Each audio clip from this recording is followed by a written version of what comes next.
Hi. Before I get into the main content this week, my apologies for the background noise. It's my noisy neighbour listening to his country music.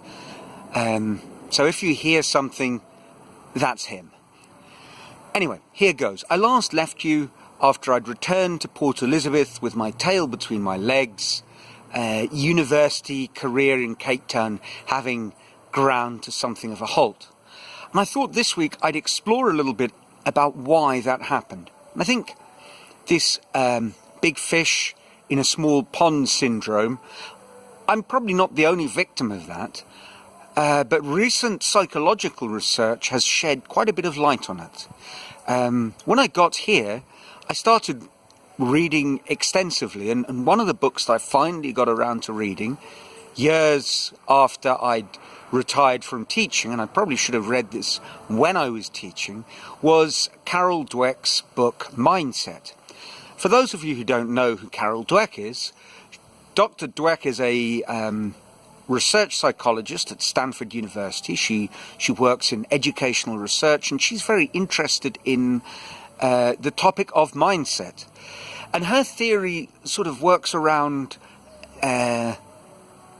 two contrasts: a fixed mindset versus a growth mindset. Now, a little disclaimer, I think, as with almost anything, and she actually makes this disclaimer in her book, this is not an either-or. I think the modern world is plagued with left versus right,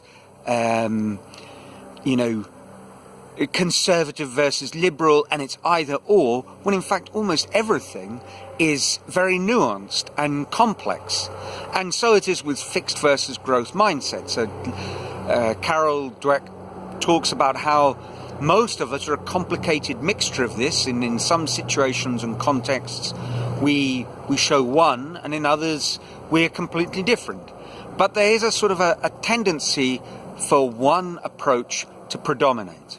Her research is actually, the stories are very compelling and very solid, and has been repeated independently as good research should be.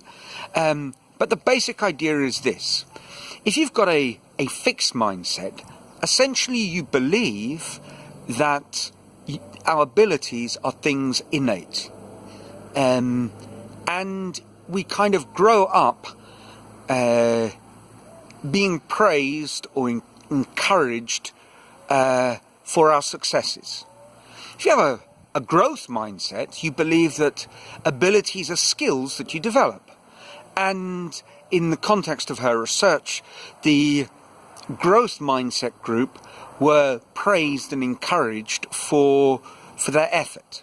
And this is kind of how the theory was sold to me in sort of professional development moments and inset days at my last school. So the idea is that you should encourage children for their effort, for their approach, and in that way they will develop resilience, and the idea that challenges are things and difficulties are things that you can overcome. Now, I grew up in a culture where really the panorama was the fixed mindset. It was very much, you're talented or not talented, you are clever or not so clever. And I think the addictive part of it is, as you achieve success, and I think I had my share of success as a child growing up, you get addicted to the positive response. Now, I'm not going to suggest that in areas I didn't do any work.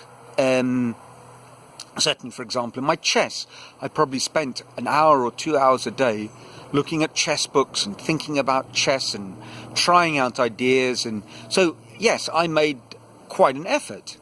But at the end, the motivational driver was success. And if I look at how I grew up, very early on, the signs were there. The areas where I was successful, I kept on going until the point where maybe someone outperformed me. And even in primary school, I can remember instances where, I kind of took pride in not necessarily finishing first in the class, but because someone had sort of done a bit more work than me. And at that point, I would take pride in, well, I got this result making no effort. As if I was brilliant because, I didn't try. And someone else who was trying and had outperformed me, I had to compensate for that. And I think I was probably not the only one who fell into that trap. And when I started to look at my failings at university, my failings were across the board.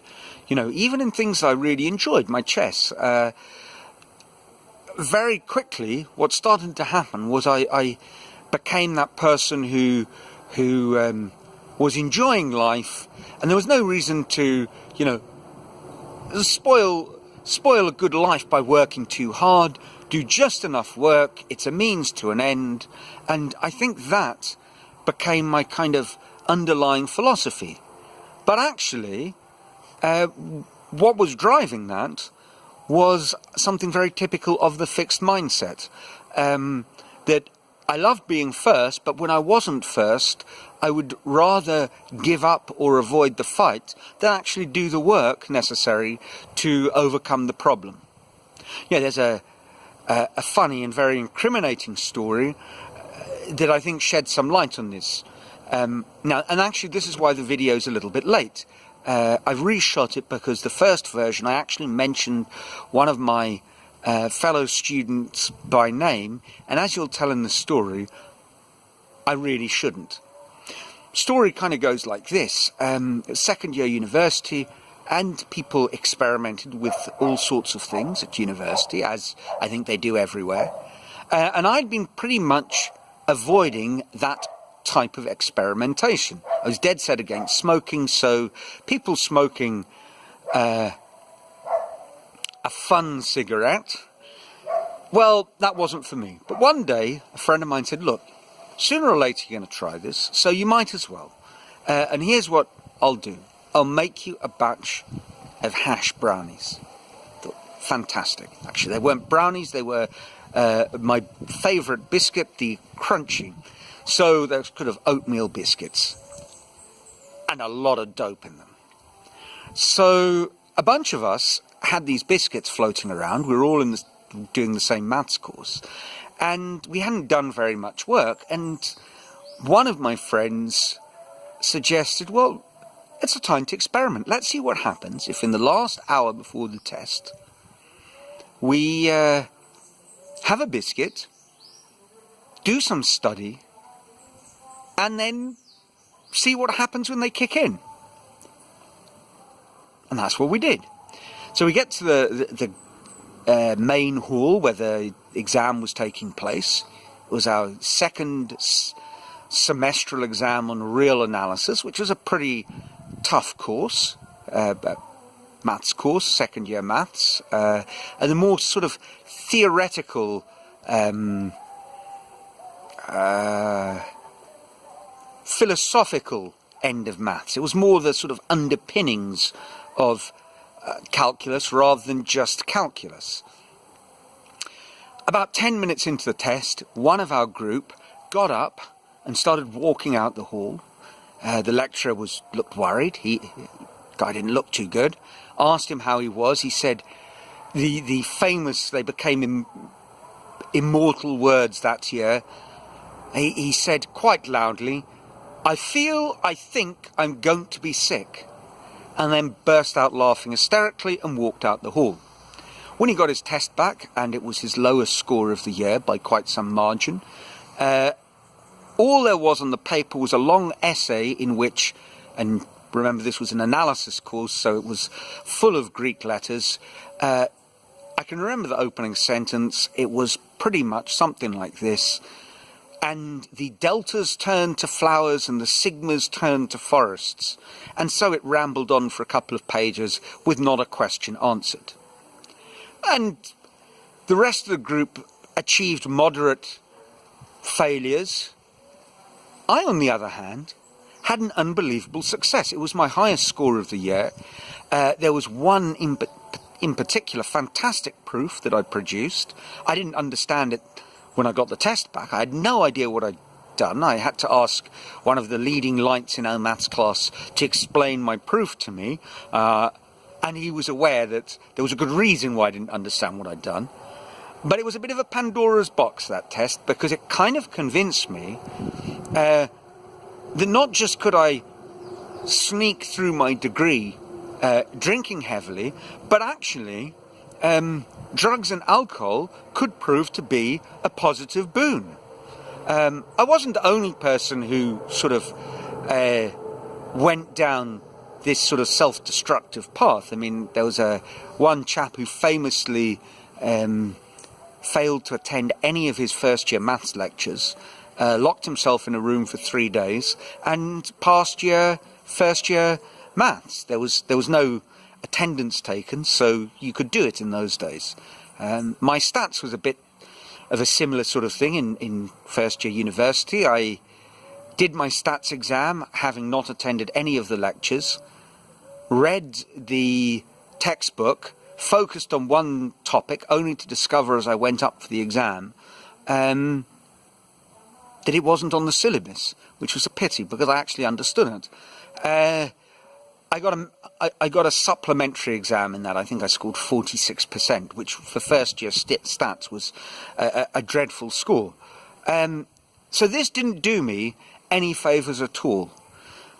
But as I look back on my life, what is clear to me is that the driver behind my failings at university, and to a degree areas where I didn't achieve as much success as I should have before and afterwards, a key reason was this idea of the fixed mindset. And in a future video, I think I'll talk a little bit about that in more detail, and maybe some other ideas that feed into it. Anyway, that's about it for now. If you'd like a very interesting read, I recommend Carol Dweck's book, Mindset. Even if you're not a teacher or in a sort of educational field, I think it sheds a lot of light on how we think, and also, obviously, how we learn.